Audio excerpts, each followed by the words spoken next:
Selamat pagi anak-anak yang terkasih. Bagaimana kabarnya pagi hari ini? Semoga sehat selalu dan dalam lindungan Tuhan. Baik, pada pertemuan hari ini kita akan membahas mengenai perkawinan dan hidup berkeluarga. Nah, apa arti dan makna perkawinan tersebut?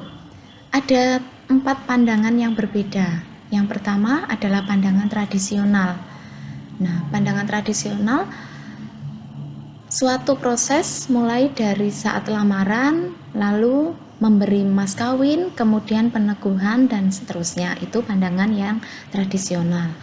Lalu sudut pandang dari pandangan hukum, yaitu seorang pria dan wanita saling berjanji untuk hidup bersama di depan masyarakat, agama dan negara, dan mengakui perkawinan itu sebagai sah, hukum sah ya. Yang selanjutnya adalah pandangan sosiologi. Pandangan sosiologi merupakan perkawinan suatu persekutuan hidup yang mempunyai bentuk, tujuan, dan hubungan yang khusus antar anggota. Yang terakhir adalah pandangan dari agama Katolik, yaitu perkawinan adalah suatu sakramen, suatu peristiwa di mana Allah bertemu dengan suami istri. Nah, apa sih perkawinan sebagai sakramen itu? Jadi sakramen itu adalah tanda cinta Allah kepada manusia. Jadi tanda kehadiran Allah untuk mencintai istri, dan istri menjadi tanda cinta dan kebaikan bagi suami. Begitupun sebaliknya ya. Bukan hanya mereka juga dipilih untuk menjadi utusan dan tangan Tuhan. Melalui suami istri, Tuhan hadir, menolong, menguatkan, dan membahagiakan pasangannya.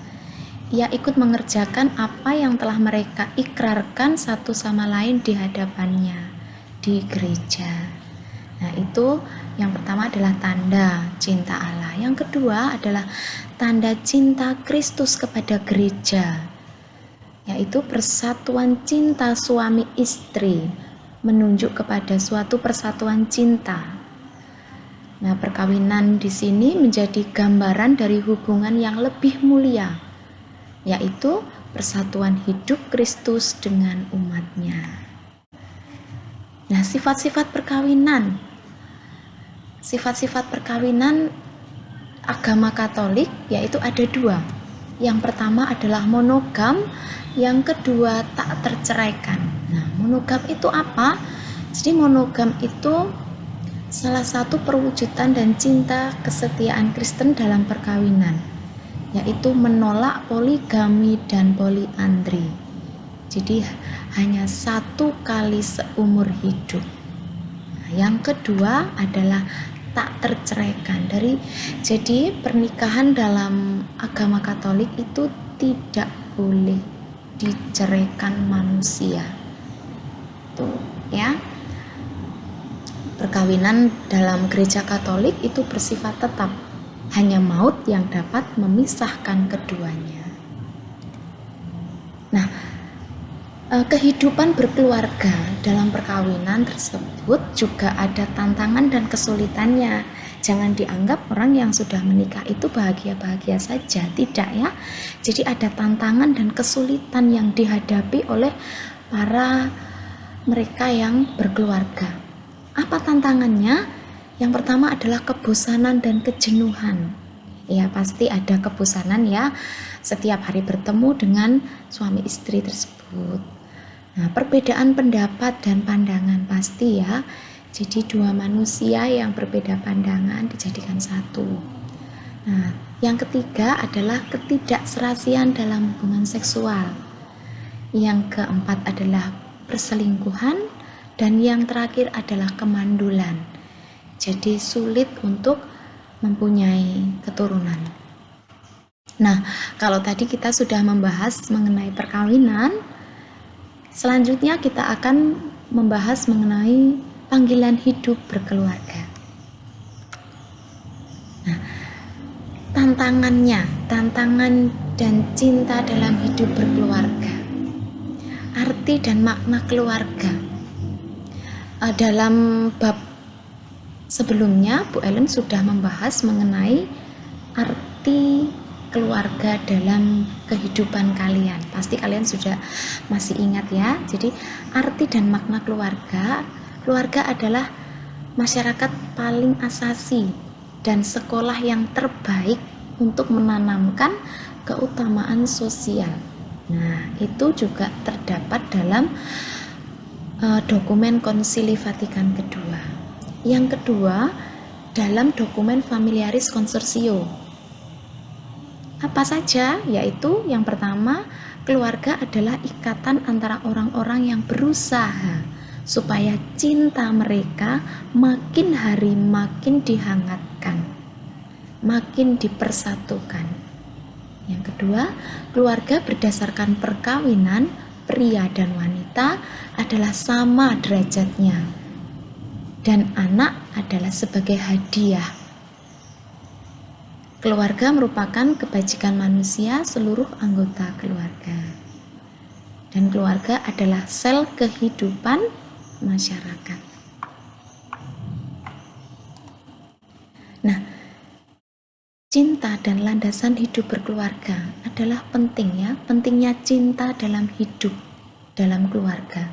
Tanpa cinta, hidup dalam berkeluarga akan kosong ya. Jadi dalam keluarga kalau tidak ada rasa saling mencintai, saling memahami, tidak ada bekerja sama, komunikasi, itu tidak baik ya. Jadi dalam keluarga kita harus membina cinta agar dalam keluarga tersebut terjalin hubungan yang baik. Karena menghargai teman hidup sebagai partner cinta kasih, yaitu saling menerima dan memberi.